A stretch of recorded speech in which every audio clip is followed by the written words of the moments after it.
e dos profetas. Efésios 2:20 nos diz assim: edificados sobre o fundamento dos apóstolos e dos profetas, do que Jesus Cristo é o principal, ou é a principal pedra de esquina. Edificados sobre o fundamento dos apóstolos e dos profetas, de que Jesus Cristo é a principal pedra de esquina. A verdade prática, ela diz assim: Jesus, podemos assentar, amém?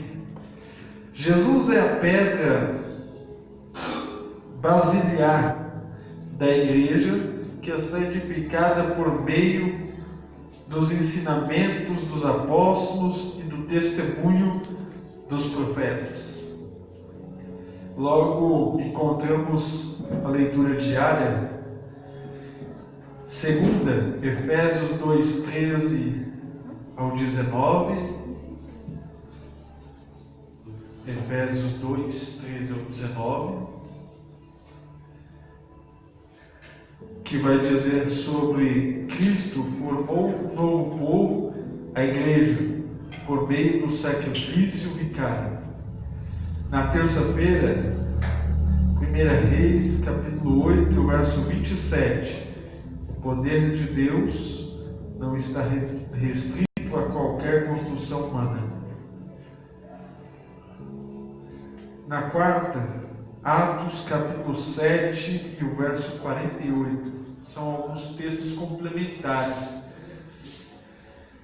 E também Atos 17, 24, que vai nos dizer: Deus não habita em templo feito por mãos humanas. Na quinta, Atos capítulo 1, verso 21 e 22, vai dizer que os apóstolos são testemunhas oculares do ministério, morte e ressurreição de Cristo. Na sexta, Isaías capítulo 53, o verso 1 ao 12 vai nos dizer: Deus revelou aos profetas as promessas messiânicas. E no sábado, João capítulo 14, verso 23, e 1 Coríntios 3,16 vai nos dizer: Cristo é a pedra angular da igreja, vive no interior de cada crente. Essas são as leituras complementares. Agora nós vamos entrar na leitura bíblica em classe, que é essa que nós vamos fazer agora, que se encontra no livro de Efésios capítulo 2, o verso 20 ao 22. Esse que nós faremos. E também no livro de Mateus capítulo 7, o verso 24. Mas primeiro vamos a Efésios capítulo 2, o verso 20 ao 22.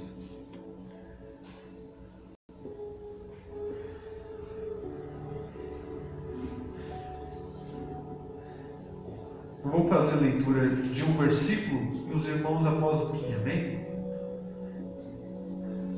Efésios 2, do 20 ao 22, diz assim: edificados sobre o fundamento dos apóstolos e dos profetas, de que Jesus Cristo é a principal pedra de esquina, no qual todo o edifício bem ajustado cresce para o templo santo do Senhor. no qual também vós juntamente sois edificados pela morada de Deus no Espírito.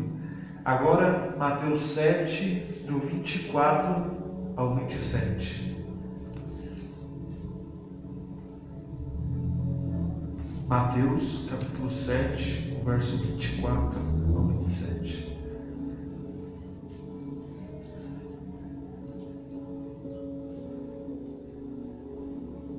Você que não trouxe a sua revista e quiser depois esses textos complementares, eu poderia estar passando para cada um dos irmãos que assim me solicitarem, né? Mateus capítulo 7, o verso 24, eu faço menção de um versículo e a igreja após mim, amém? Diz assim: Todo aquele, pois, que escuta as minhas palavras e as praticas, assemelhá-los-ei ao homem prudente que edificou a sua casa sobre a rocha. Que desceu a chuva sobre rios, assopraram os ventos, e fogo a casa, porém não caiu, porque estava edificada sobre a rocha. E aquele que escuta ou ouve as minhas palavras e não as cumpres, compará-lo-ei ao homem insensato que edificou a sua casa sobre a areia. E desceu a chuva, correndo os rios, assopraram o vento, combateram a casa, que ela caiu e foi grande sua queda. Amém? Vamos agora então entrar na introdução de mais essa lição. Um tema muito interessante para cada um de nós. Nós vamos aprender o que é ser edificado sobre o fundamento. O que é o fundamento? Quem é o alicerce do fundamento? Nós aprenderemos tudo isso agora, diante da palavra de Deus. Amém? Vamos dar início à introdução. Um pouco atrapalhado, mas faz parte.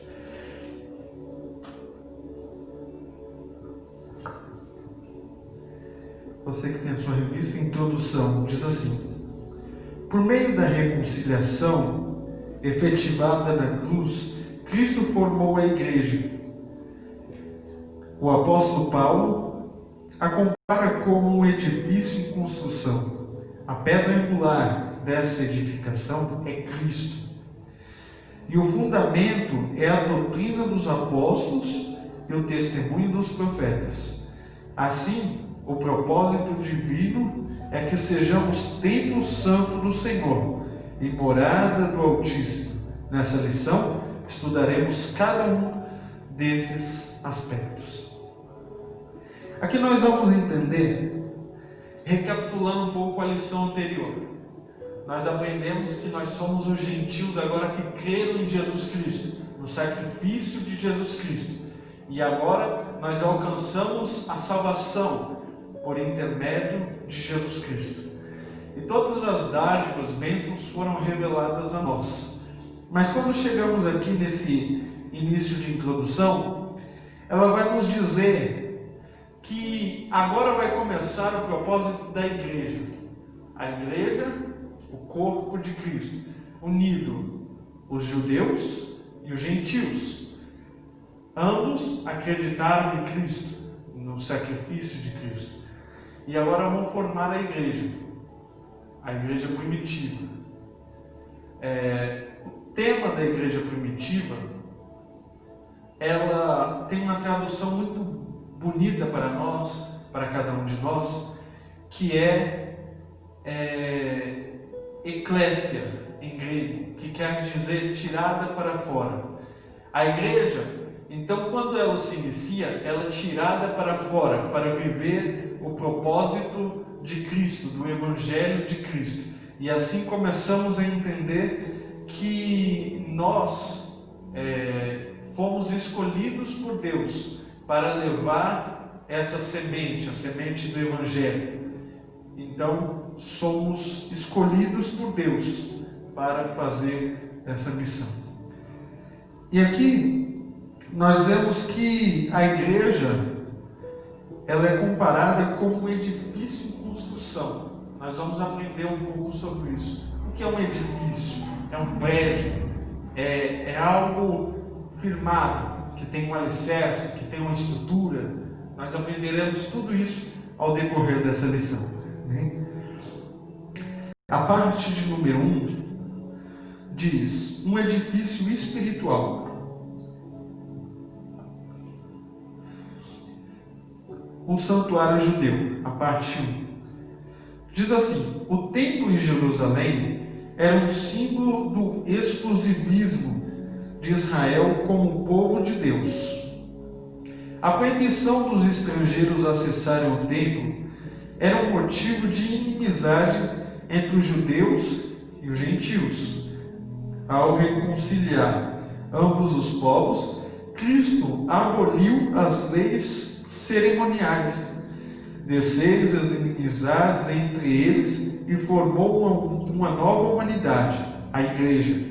Assim, o templo judaico perde a sua relevância e um novo conceito de santuário é apresentado. Então nós vamos recapitular um pouco antes na lição anterior. Nos diz que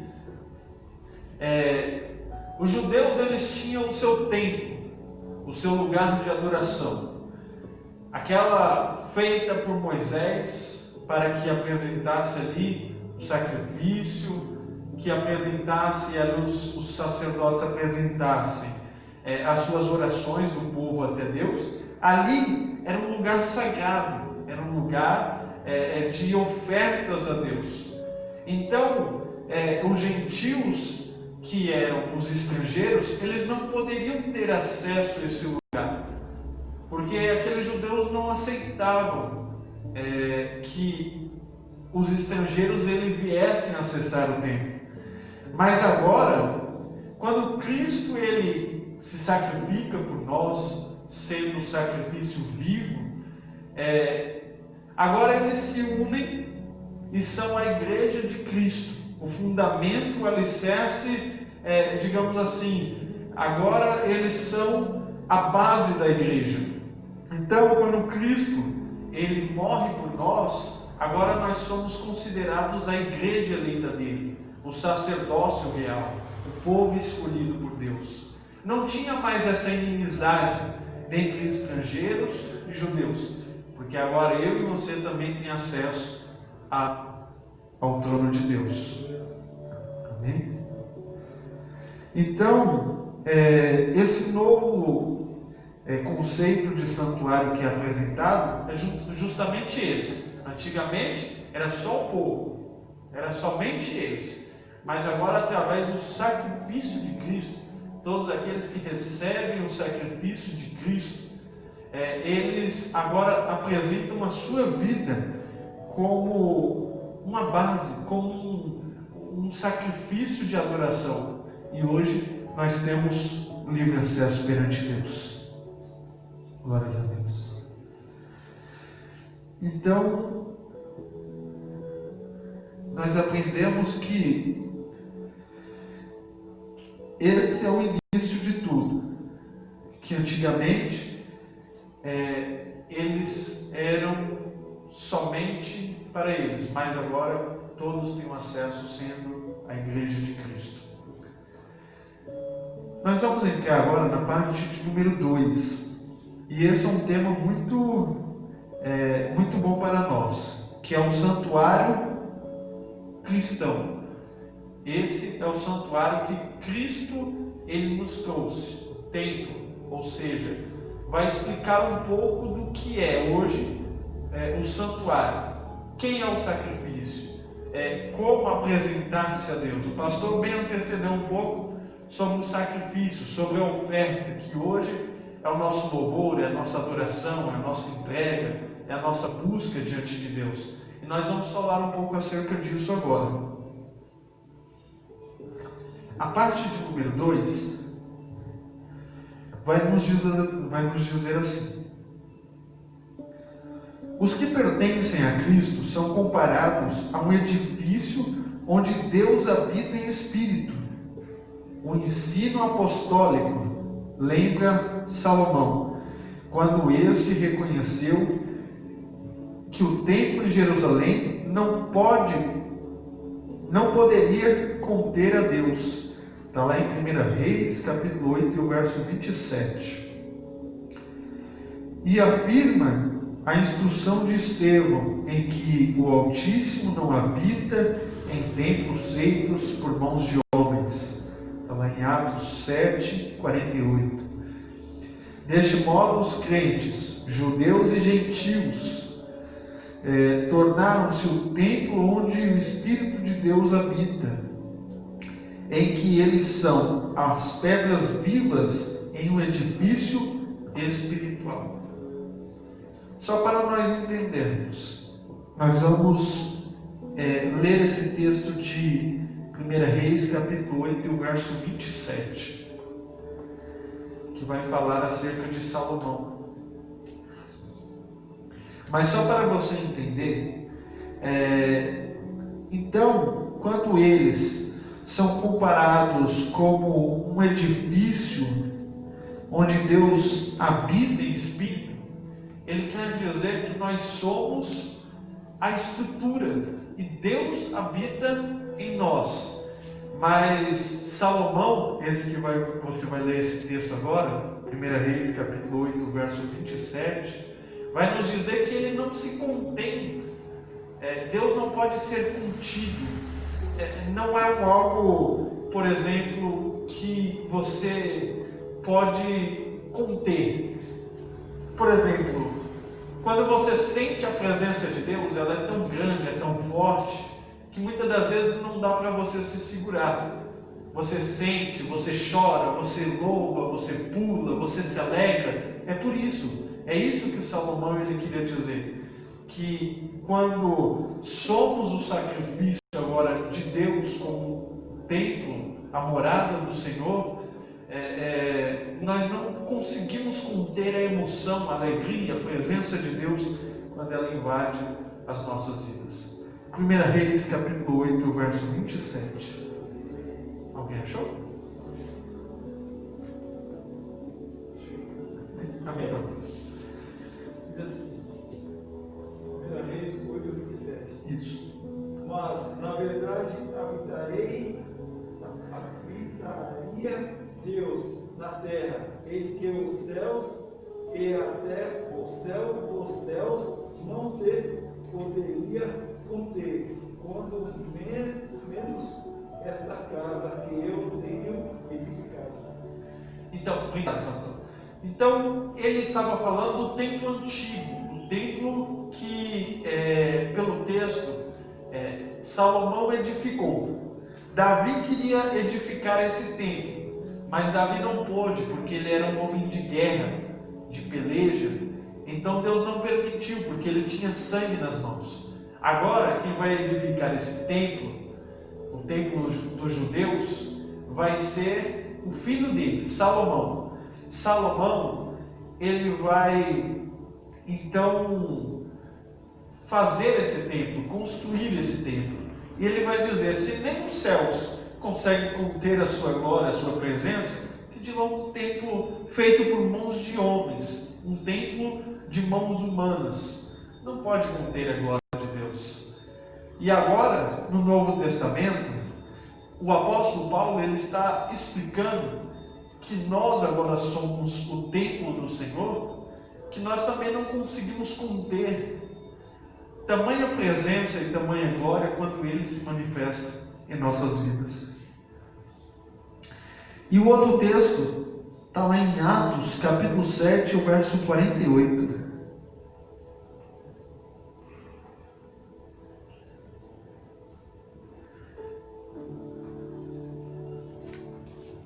Atos, capítulo 7, o verso 48.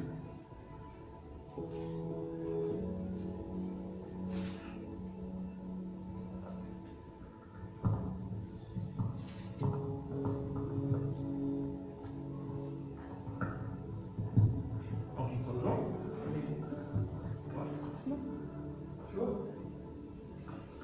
Mas o Altíssimo não habita em templo feito por mãos de homem, como diz o profeta.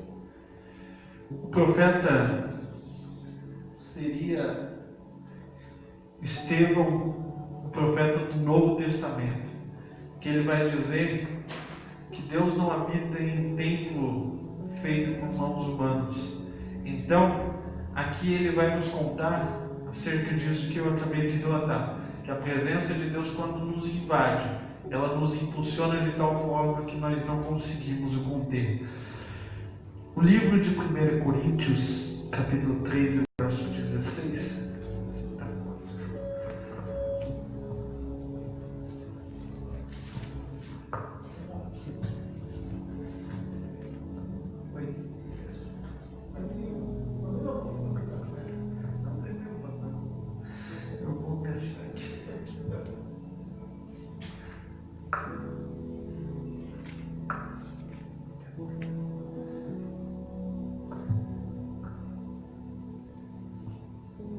1 Coríntios, capítulo 3, verso 16. Você encontrou? Pode ler. Não sabendo vós que sois o templo de Deus e que o Espírito de Deus habita em vós? Amém. Obrigado. Então, o apóstolo ele vai nos dizer que a igreja de Corinto, que nós somos o templo do Senhor e que agora o Espírito Santo do Senhor habita em nós. Por isso, há o cuidado de cuidar desse templo, ou seja, de nós, como um sacrifício de Deus. Agora, ele habita dentro de nós, se referindo ao Espírito Santo. Então, devemos assim cuidar para que ele possa se revelar em nossos dias. E para finalizarmos, um texto muito importante que vai falar acerca de que nós somos as pedras vivas, ou seja, o sacrifício em um edifício espiritual. Se o Espírito de Deus habita em nós, nós somos um corpo vivo em sacrifício a Deus. Livro de Romanos, capítulo 12.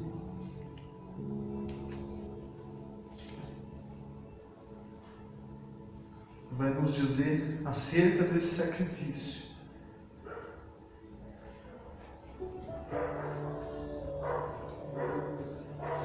Romanos, capítulo 12, versículo 3.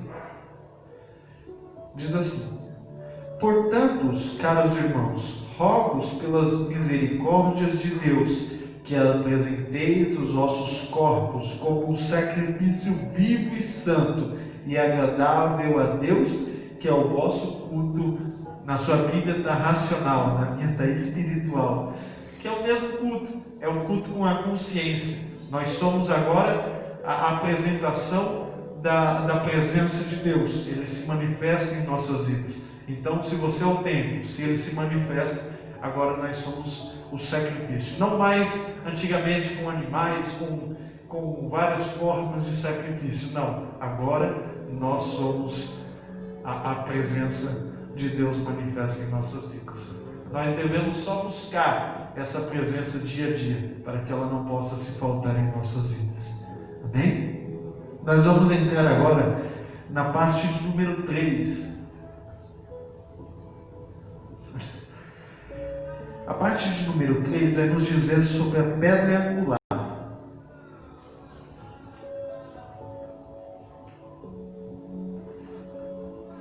Quem é a pedra angular? Alguém sabe me dizer?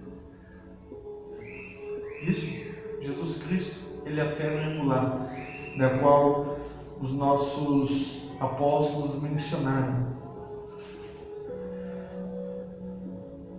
Vamos lá? Parte de número 3 nos diz: pedra angular. Na arquitetura antiga, a construção de um edifício requeria uma pedra angular, ou seja, ela é traduzida como a pedra mais importante ou a pedra principal. Ela era posta no canto do prédio para sustentar o alicerce, firmar e unir toda a estrutura. Guarde bem isso: firmar e unir toda a estrutura. Manter as paredes em uma linha certa, para que tenha uma ideia dessa dimensão. Em uma das escavações no local do templo em Jerusalém, foi encontrado um monólito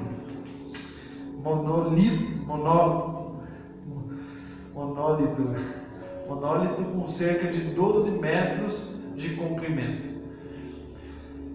Só para você entender, tem o prédio, que é o edifício, e tem no canto do prédio, do edifício, vamos falar como um edifício, tem a pedra angular, que é aquela que dá o sustento para a estrutura, para que ela se firme, para que ela se restabeleça, que ela não caia. Então, quando Cristo ele diz que ele é a pedra angular, ou a pedra angular de esquina, ele quer dizer que Cristo é o que une a estrutura. Se nós somos o templo de Deus, Ele está unindo as nossas vidas para que nós tenhamos a estrutura, o alicerce, o firmamento, o fundamento, para que assim nós sejamos edificados em Cristo.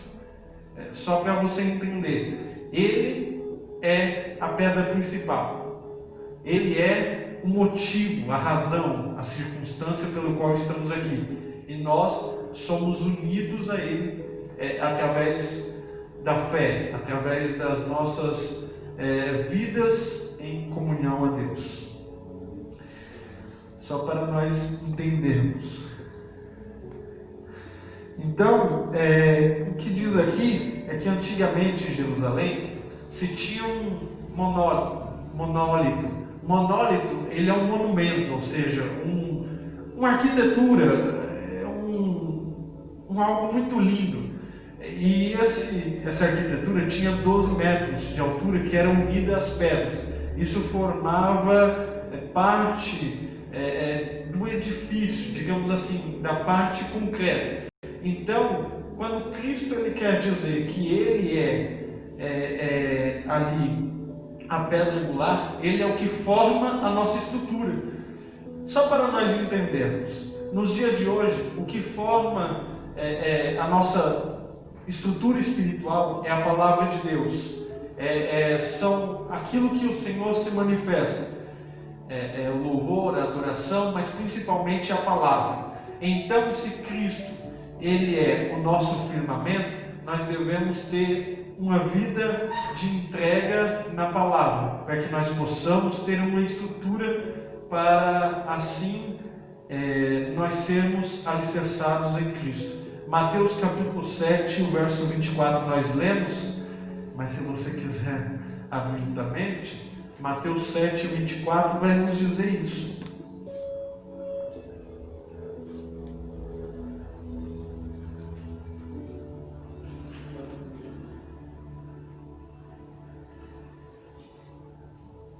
Mateus 7, 24.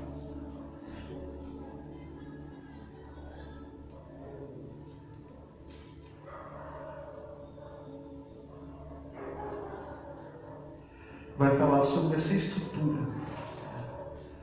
Quem edifica na estrutura não cai porque tem um alicerce. Pastor, quem achou? Amém. Pastora? Portanto, quem ouve as minhas palavras e as pratica é como um homem prudente que construiu a sua casa sobre a rocha.